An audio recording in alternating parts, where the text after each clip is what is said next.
So when you have a website online, there's a lot of things that you need to consider when protecting your site against hackers. And one of those things is brute force attacks. And a brute force attack is a pretty simple method of trying to gain access to a site. It's usually a small program that will throw hundreds or thousands of username and password combinations at your site in just a matter of seconds. So this is extremely successful for accounts that have bad passwords or very unsecure passwords.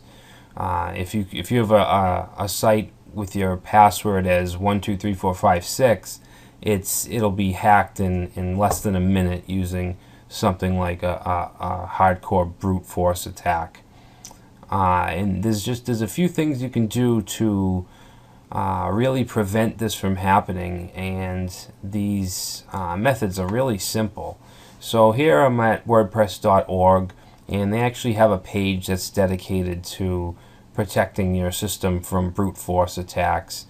And if you scroll down, some of the main things are you don't want to use admin as your username, which we've gone over multiple times. That's the default username that's placed in the input box when you're installing WordPress, and a lot of people just click OK and they just accept that. Most of my clients have done this, and I always advise them to change it.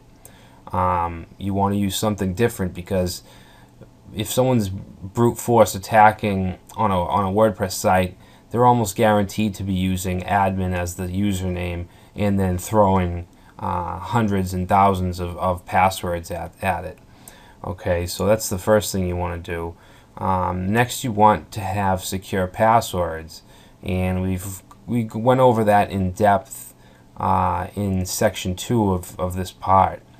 You want to use the standard rules, which are at least 8 characters.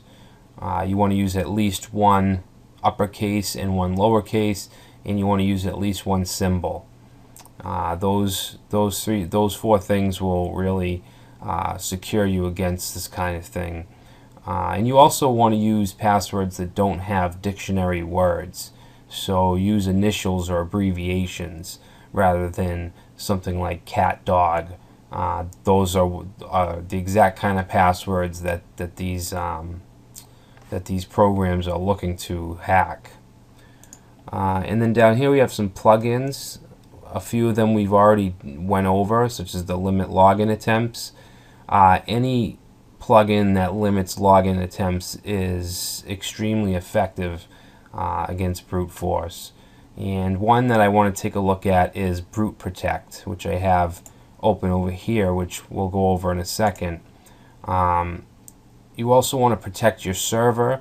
You can actually add password. You can actually add a login to access any file or any folder on your server, and we're going to be going over that in the Protect Server File section. And you can do that through cPanel, or you can do it manually through a file called htpassword. We'll go over that, like I said, either next section or the one after that. You can also limit access to your admin area by IP, and we already basically did that in the htaccess file. There's just a lot of things you can do in that file to protect you. Deny access to no referrer requests. Let's see, block lists. So that's pretty much it. Those are the main things you can do to prevent your site from being hacked in that way. So let's check out this plugin. I actually haven't used it. I've heard about it, but I haven't used it, and not many ratings, but you can see the ratings it does have are all 5 stars. That's definitely something you want to look at when you're downloading any kind of plugin. It has 19,000 downloads, and it has a recent update. So let's go ahead and download that. And we just want to install it by loading it to the plugins directory.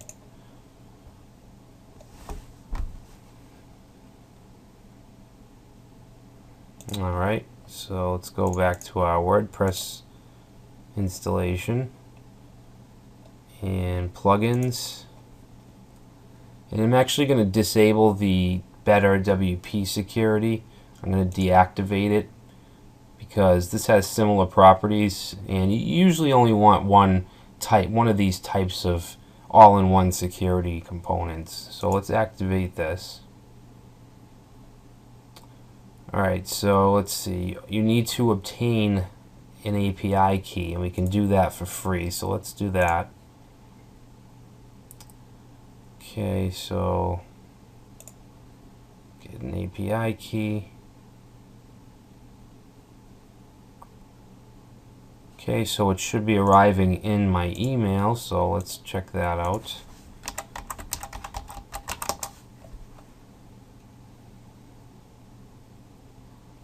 Okay, looks like this is the API key. Let's grab that.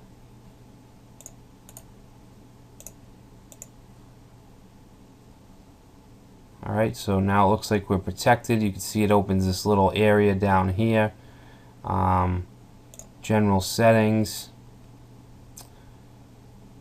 Blue Protect statistics display to all users who can see the dashboard. Okay.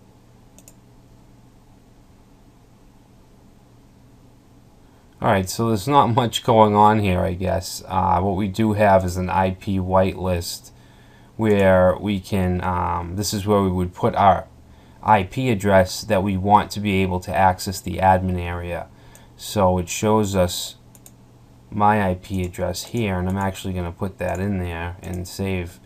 So right now this is activated, so only I can access the back end. So obviously we're protected from brute force attacks because the hacker can't even access our admin area. So it's something that can be prevented really easily, and I'd suggest you use something like this on your WordPress website or any website.